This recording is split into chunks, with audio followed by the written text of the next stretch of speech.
भाग भगवान की जय जय श्री राधे, जय जय श्री राधे, जय जय श्री राधे। सर्वप्रथम श्री गुरु गोविंद के चरणों में नमन नमस्कार और प्रणाम। आशीर्वाद की कामना कि आपने आसन स्थान से मुझे आशीर्वाद प्रदान करें और आशीर्वाद देने के बाद इस पंचभूति निर्मित तन से वाणी के रूप में प्रकट होकर वो ठाकुर जी की कथा सुने और सुनाएं।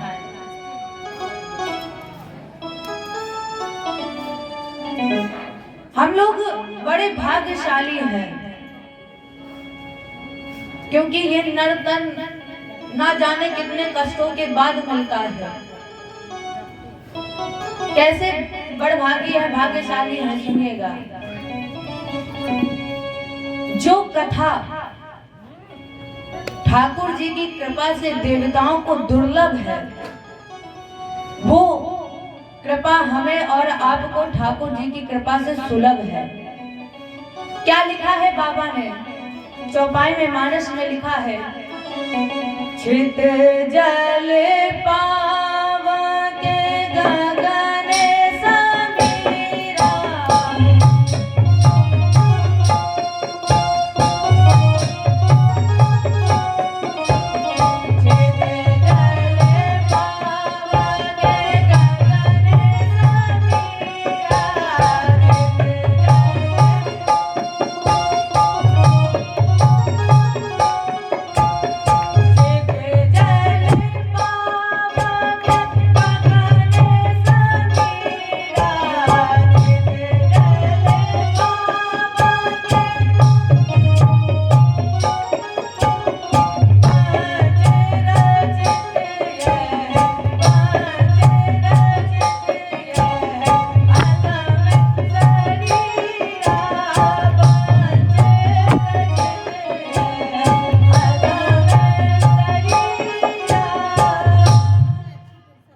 रामायण में बाबा ने लिखा है, चित जल पावक गगन समीरा, पंच रचित ये अधम शरीर।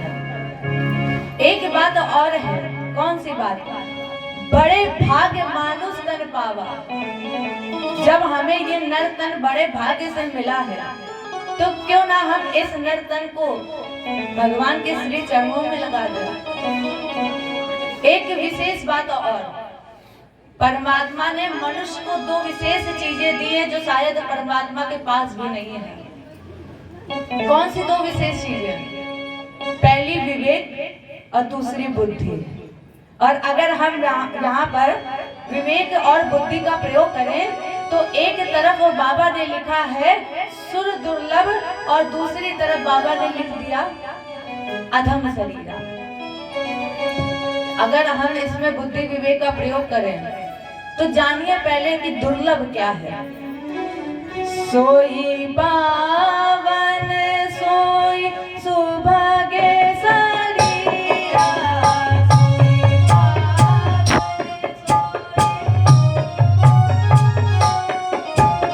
सोई पावन सोई सुभागे शरीरा,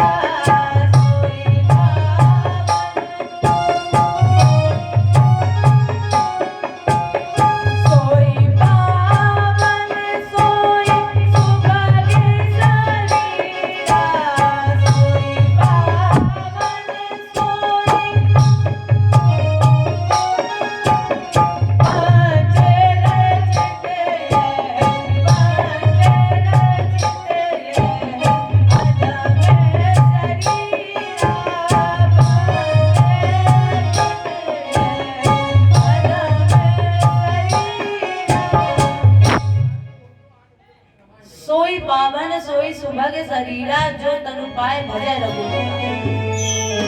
वो तन श्रेष्ठ है जिस तन से हम भगवत भजन करते हैं, वो तो श्रेष्ठ है। अब अगर चर्चा की जाए अधम की, अधम मतलब क्या है? ये मनुष्य तन हमें मिला और मनुष्य तन मिलने के बाद अगर हमने भगवत भजन नहीं किया तो सब कुछ बेकार है। फिर तो हम आप भोजन कर रहे हैं, जैसे पशु भोजन करते वैसे हम आप भी भोजन करते हैं। क्या फर्क रह गया उनमें हमें? चलिए, आपने जूनियर हाई स्कूल में एक श्लोक पढ़ा है, सबको याद होगा, गाइएगा साथ में। एसाम न विद्या अतपो न दानम अज्ञानम न शीलम गुणो न धर्मा ते मृत्युलोकेषु भूभार भूता मनुष्य रूपेण मृगासुरन्। जिन्हें ये श्लोक याद है उन्हें अर्थ बताने की जरूरत नहीं है, जिन्हें नहीं याद है उनके लिए एशाम न विद्या, ये तन मिला, इसमें विद्या नहीं, विवेक नहीं, तप नहीं, तो क्या ये मनुष्य का तन तन है? फिर मनुष्य का तन तन नहीं है, बेकार है सब कुछ। चलिए इसको और सरल कर दिया गया। कुकर सुकर करते हैं, खान पान रस भोग, और तुलसी व्रथा न खोए, यह तन भजने योग्य। तो ये तन मिला है, ये तन हमें भाग्यवश मिला है, तो इसको व्यर्थ मत जाने दें। भाग्यवश मिला है तो फिर इससे भागिए नहीं, फिर भगवान के श्री चरणों में समर्पित कर दीजिए। तब बिहारी जी की कृपा हुई तो हम अपने इष्ट, अपने बिहारी जी, अपने गुरु गोविंद से कहते हैं, हम तुम्हारे थे प्रभु जी, हम तुम्हारे हैं, हम तुम्हारे ही रहेंगे, ओ मेरे प्रियतम। हम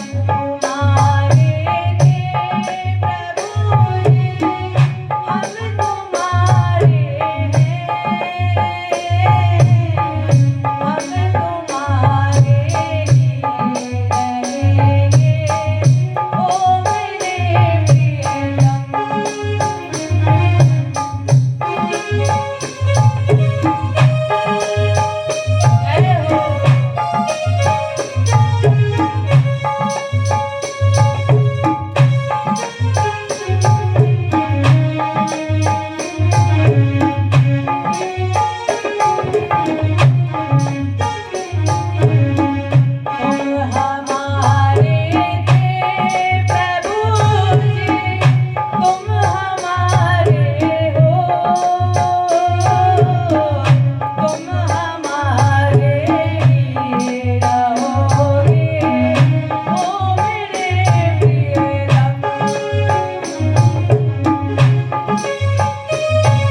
हम तुम्हारे थे प्रभु जी, हम तुम्हारे हैं, हम तुम्हारे रहेंगे ओ मेरे प्रियतम।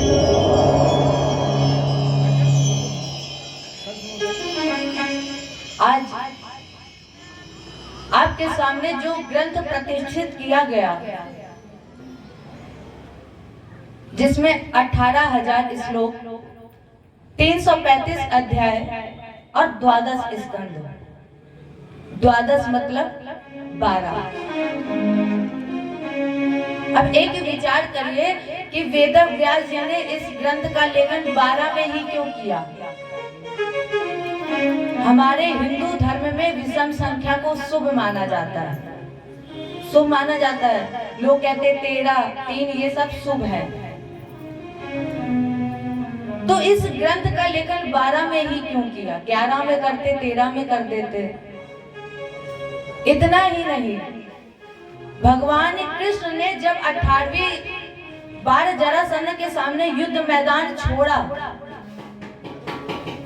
अष्टादशम श्रृंगामे, और भगवान समुद्र के अंतःस्थल में गए तो उन्होंने कितनी बड़ी नगरी बसाई। इति समंत्र भगवान दुर्गा 12 योजनम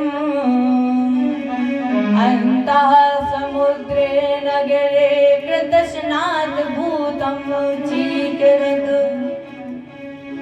भागवत जी के ग्रंथ में स्कंद है 12 और भगवान ने अपने रहने के लिए जो नगर बसाया उसमें योजन है 12।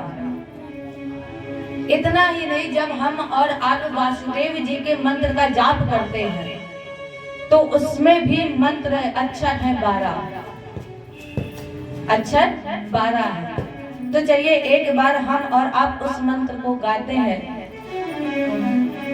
ओम नमो भगवते वासुदेवाय।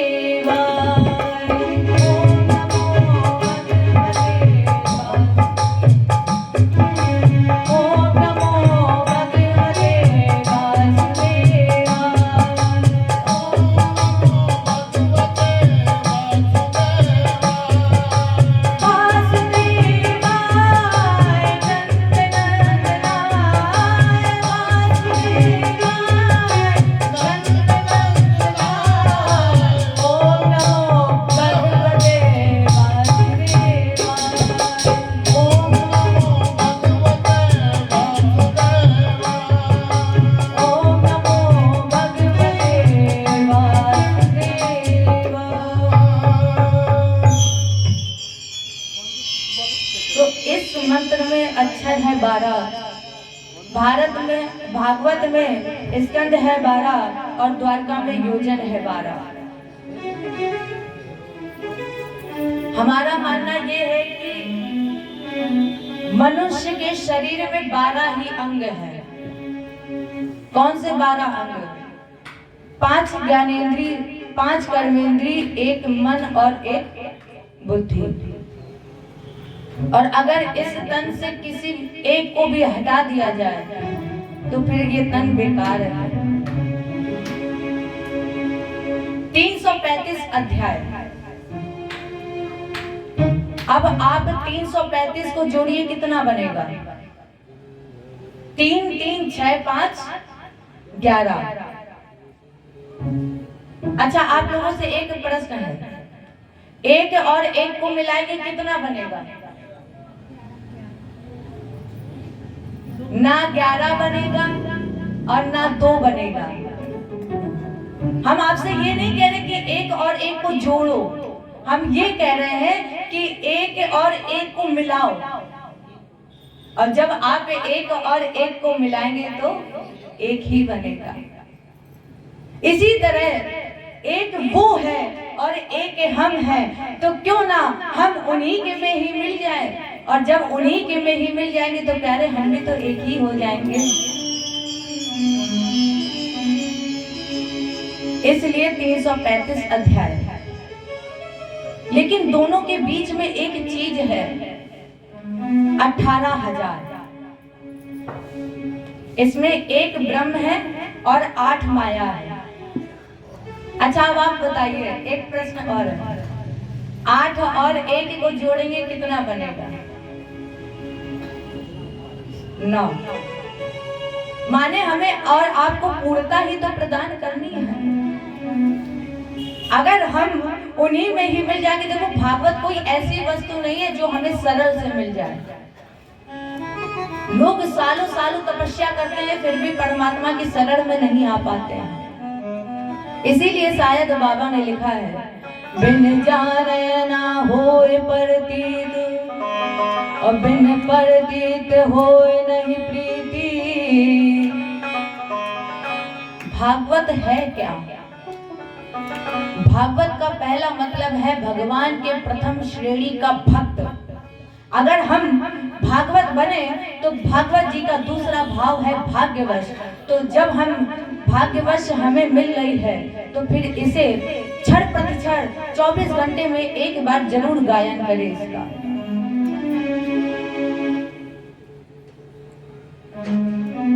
भागवत जी का मंगलाचरण, सच्चिदानंद रूपाय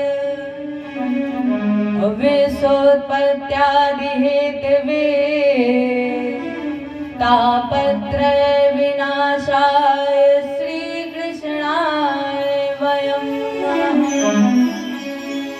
सच्चिदानंद, सत धन चित धन आनंद।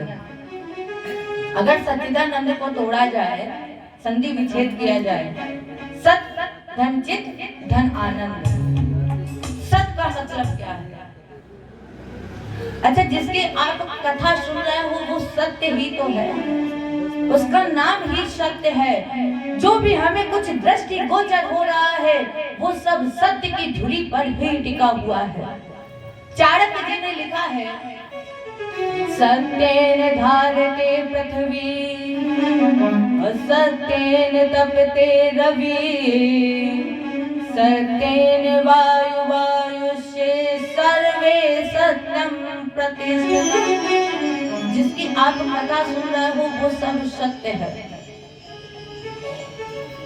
अच्छा, जब भगवान का जन्म होता है तो लोग ये नहीं कहते कि कृष्ण जी आओ, राम जी आओ। ये नाम तो भक्तों ने अपने सुविधा अनुसार रखे हैं। जब उन्हें बुलाया जाता है तो 9 बार सत्य कह के बुलाया जाता है। सत्यव्रतम सत्य परम का सत्यम और सत्यस्य योनिम निहितम च सत्ये और सत्यस्य सत्यम मत सत्य नेत्रम सत्यात्मकम त्वाम शरणं। 9 बार सत्य कह के बुलाया जाता है, कहा जाता है आइए इस भारत की पवित्र भूमि पर।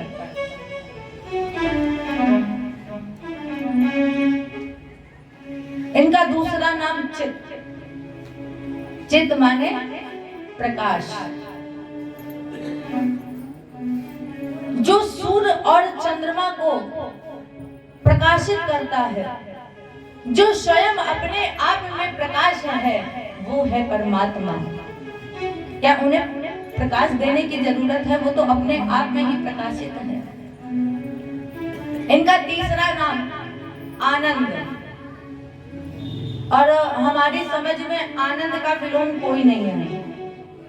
आपको सुख का दुख मिल जाएगा लेकिन आनंद का नहीं मिलेगा। क्यों? अच्छा, आनंद हमें मिलता कहाँ है? परमात्मा की शरण में ही तो आनंद मिलता है। इस संसार में जितने भी हम लोग भोग करते हैं, यहाँ पर हमें सुख और दुख मिलता है, यहाँ आनंद नहीं मिलेगा। संसार में हमें सुख मिलता है तो ये निश्चित है कि दुख मिलेगा, और जब दुख मिलता है तो ये निश्चित है कि सुख आपका इंतजार कर रहा है। आनंद अगर आपको पाना है तो वो परमात्मा की शरण में मिलेगा, कहीं और नहीं मिलेगा। इसलिए हमारे परमात्मा की शरण में आइए। उनके 3 वाक्य, सत्य चित आनंद। तब उनके 3 स्वरूप भी है, ब्रह्मा, विष्णु और महेश। परिणाम स्वरूप 3 प्रकार की माया है। माया है ब्रह्मा जी के पास सृष्टि का निर्माण, योग माया है भगवान विष्णु के पास पालन, और महामाया है हमारे भोले बाबा जी के पास उपसंहार। सच्चिदानंद रूपाय विश्वोत्पत्त्यादि हेतवे, विश्वोत्पत्त्यादि हेतवे। तो ये 3 प्रकार के काम भी करता है। कौन से 3 प्रकार के काम? विश्व की उत्पत्ति, पालन और संहार। कितनी देर में?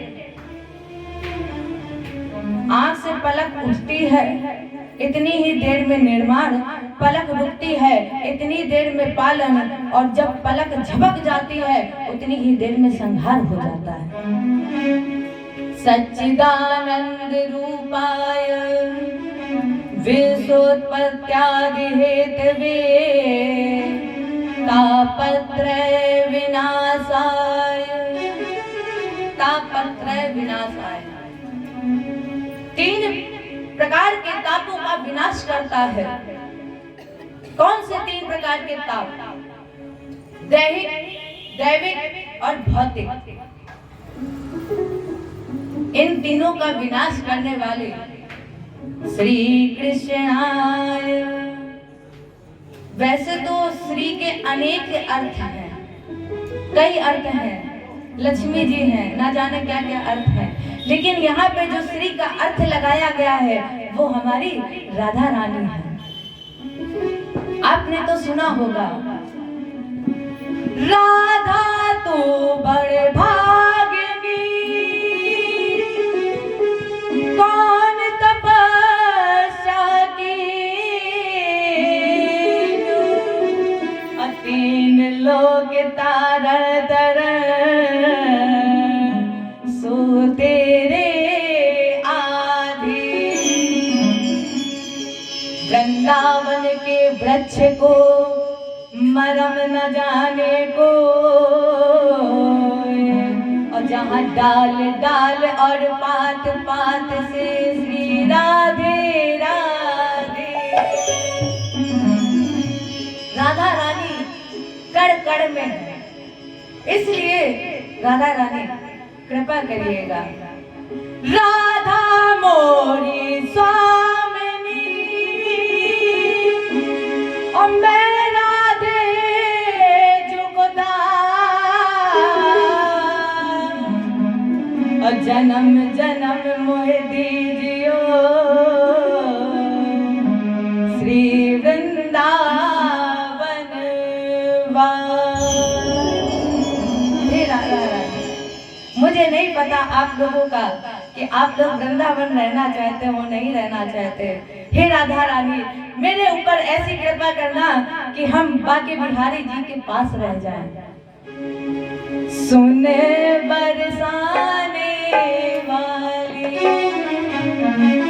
हे राधा रानी, हे बरसाने वाली, सुने बरसाने वाली, गुलाब तेरो बनवारी।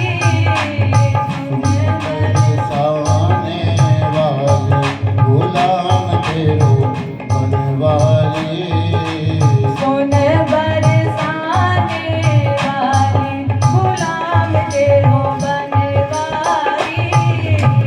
सुन बरसाने वाली, गुलाम तेरो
राधा रानी कृपा करना। इसके पश्चात श्री सुखदेव जी की चरण वंदना है। यम प्रव्रजन्त मनुपेति मपेति कृत्यम अद्वैपायनो विरह कातर आजुहाव पुत्रेति तन्मयता कर्वोमिने दुस्तम सर्वभूत हृदयं मुनिमानतोऽस्मि। परमहंस अवधूत संस्कार शून्य अजान बाहु, जिसने माँ के गर्भ को ही 12 साल मंदिर बना लिया है। 12 साल तक माँ के गर्भ में रहे हैं। पहले ये जानिए कि अजान बाहु का मतलब क्या है। जिसके चलते समय हाथ की मध्यमा उंगली पैर के अंगूठों के नीचे तक पहुंचती है, वो है अजान बाहु। जनमत ही जग दुख निरख नरा लपेटे अंग, भाग चले सुखदेव जी लगे पिताजी संग।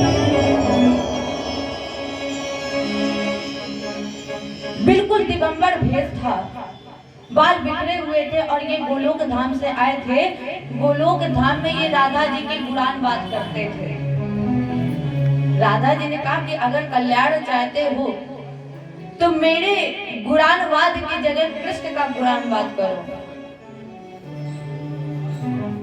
सुखदेव जी ने कहा मैं तो जानता ही नहीं कि कृष्ण है कौन। राधा जी ने कहा ये जानने के लिए तुम्हें जाना पड़ेगा भारत की पवित्र भूमि पर। राधा जी का आदेश मिला और सुखदेव जी चले। सुखदेव जी का इस धराधाम पर आना हुआ और उधर भोले बाबा मैया पार्वती जी को अमर कथा सुना रहे थे। आसन दिया, भोले बाबा ने कहा देखो हम तुम्हें अमर कथा सुना रहे हैं तो बिल्कुल ध्यान से सुनना और बीच में हुंकारी जरूर भरते रहना जिससे हमें लगे कि आप कथा सुन रही हो। क्योंकि आप बीच में हुंकारी नहीं भरोगे, जयकारा नहीं लगाओगे तो फिर हम ये सोचेंगे कि आधे तो सो गए हैं आधे जग रहे हैं। मैया ने कहा ठीक, बैठ गए। जब कथा कृष्ण जन्मोत्सव के पास तक पहुंची तो इन्होंने हुंकारी भरना बंद कर दी, आंख बंद हो गए। जब नेत्र बंद हो गए तो कानों ने भी काम करना बंद कर दिया। अब सुखदेव जी आए, सुख माने तोता, कथा सुन रहे थे। सोचा अगर मैया ने हुंकारी बंद कर दी तो भगवान कथा कहना बंद कर देंगे, इसलिए तोते ने हुंकारी भरना शुरू कर दिया। कथा समाप्त हुई, भोले बाबा ने कहा देवी आरती। और जैसे ही आरती बोले तो एकदम से मैया पार्वती जी उठी और कहे आरती। अरे अभी तो हमने कृष्ण जन्मोत्सव ही नहीं सुना और आप आरती की बात कर रही हो। भोले बाबा ने कहा तो फिर ये कथा सुनी किसने? तीसरा नेत्र खोला और आज भोले बाबा ने उन्हीं के ऊपर त्रिशूल फेंका जिन्होंने अमर कथा सुनी। आगे आगे भाग रहे थे। उस समय वेद व्यास की पत्नी अर्दी जी छत पर बाल सुखा रही थी। अचानक जम्बाई आई तो उन्हीं के ही गर्भ में प्रवेश हुआ। अब जब 12 साल हो गए, अर्दी जी ने अपने पति से कहा वेद व्यास जी स्वामी 12 साल हो गए हैं, अभी तक ये बच्चा जन्म ही नहीं ले रहा है, बड़ा कष्ट हो रहा है। वेद व्यास जी ने अपने पुत्र से कहा बेटा जन्म लो, आओ इस धराधाम पर। बेटा बोले पिताजी अगर हम इस धराधाम पर आ गए तो हम मोह माया के बंधन में बंध जाएंगे। वेदव्यास जी ने कहा कि बेटा तुम जन्म लो और मैं वचन देता हूँ कि तुम नहीं बनोगे। जो खुद माया मोह के बंधन में बंधा हुआ है वो कह रहे हैं कि बेटा तुम जन्म लो और हम वचन दे रहे हैं कि तुम माया मोह के बंधन में नहीं बंधोगे। सुखदेव जी जैसे आए, जन्मत ही जग दुख निरख, नरा लपेटे अंग, और भाग चले सुखदेव जी लगे पिताजी संग। जैसे ही सुखदेव जी इस धराधाम पर आए, सुखदेव जी भाग खड़े हुए, नाना भी नहीं कटा, भाग खड़े हुए। अब आगे आगे सुखदेव जी भाग रहे हैं और पीछे पीछे हमारे वेदव्यास जी भाग रहे हैं, चिल्ला रहे हैं बेटा लौट आओ, अरे कुछ नहीं होगा लौट आओ। उसी समय कुछ महिलाएं निर्वस्त्र स्नान कर रही थी। सुखदेव जी निकल गए, उन महिलाओं पर कोई असर नहीं पड़ा, कोई असर नहीं पड़ा, वो स्नान कर रही थी। लेकिन जैसे ही वेदव्यास जी निकले, महिलाओं ने तुरंत वस्त्र धारण कर लिए। वेदव्यास जी वहीं रुक गए और पूछा उन महिलाओं से, देवी एक बात बताओ। महिलाओं ने पूछा, पूछिए कौन सी बात। वेदव्यास जी ने कहा बेटा एक बात बताओ, मेरा बेटा नौजवान अभी अभी निकल कर गया है, तुमने उसे देखकर वस्त्र नहीं पहने और मैं तो वृद्ध हो गया हूँ, मैं तो बूढ़ा हो गया हूँ, तुमने मुझे देखकर वस्त्र धारण क्यों किए। उन महिलाओं ने बड़ा अच्छा सा उत्तर दिया और कहा आपने सही कहा कि आपका बेटा नौजवान अभी अभी निकला है, लेकिन उसे ये नहीं पता है कि स्त्री क्या है और पुरुष क्या है। वो माया मोह के बंधन से मुक्त है, इसलिए मैंने उसे देखकर वस्त्र नहीं पहने। और आप तो सब कुछ जानते हैं, आप जानते हैं स्त्री क्या है, आप जानते हो पुरुष क्या है, आप माया मोह सब जानते हो, इसलिए मैंने आपको देखकर वस्त्र पहन लिए। देखो समाज का, संत का हर कार्य समाज के लिए होना चाहिए, संत का कार्य समाज के लिए होना चाहिए, समाज को कल्याणार्थ करना चाहिए। तब वेदव्यास जी को ज्ञान हुआ, लौट करके आए और इधर सुखदेव जी एकांत में गुफा के अंदर बैठ करके निराकारों का आसक्त समाधिस्थ हो गए। ऐसे परमहंस संस्कार शून्य अजान बाहु कृष्ण स्वरूप राधा जी के कृपा पात्र शिशु परमहंस के श्री चरणों में कोटि सा प्रणाम, नमन और नमस्कार। इसके बाद इस पुराण को गाने के लिए स्थान का चयन हुआ जिसका नाम पड़ा नैमिष। इस नैमिष में सौनकादिक 88,000 ऋषि मुख्य आसन पर, श्री शौनक जी महाराज उच्च आसन पर और श्री सूत जी महाराज। शौनक जी की कुछ जिज्ञासाएं थी। महाराज जी अब हम आपकी शरण में आए हैं, आपके सानिध्य में आए हैं, तो फिर हमें भगवत चर्चा सुनाओ। जिज्ञासाएं रखी कौन सी? अज्ञान ध्वांत विध्वंस अकोटि शूर समप्रभ सुधा खाई कथा शरम मम कर रसाय। महाराज जी ऐसी कोई ज्योति जलाइए, ऐसा कोई तेज प्रकाश जिसकी छत्र छाया में जाने से हमारी अज्ञानता का नष्ट हो जाए। कथा का जो स्वाद है वो हमारे कानों को रस में लगे। भक्ति ज्ञान विरागा तो जिसके श्रवण करने से भक्ति ज्ञान वैराग्य की वृद्धि हो जाए। इतना ही नहीं, माया मोह निराशा वैष्णवे क्रियते कथम। महाराज जी जिसे वैष्णव लोग बड़े प्रेम से सुनते हैं, कहते हैं और सुनकर अपने जीवन में उतार लेते हैं, वो ज्योति, वो तेज, वो प्रकाश जिसकी छत्र छाया में जाने से बड़े बड़े योगियों को जो वैकुंठ दुर्लभ है वो भी हमें सुलभ हो जाए।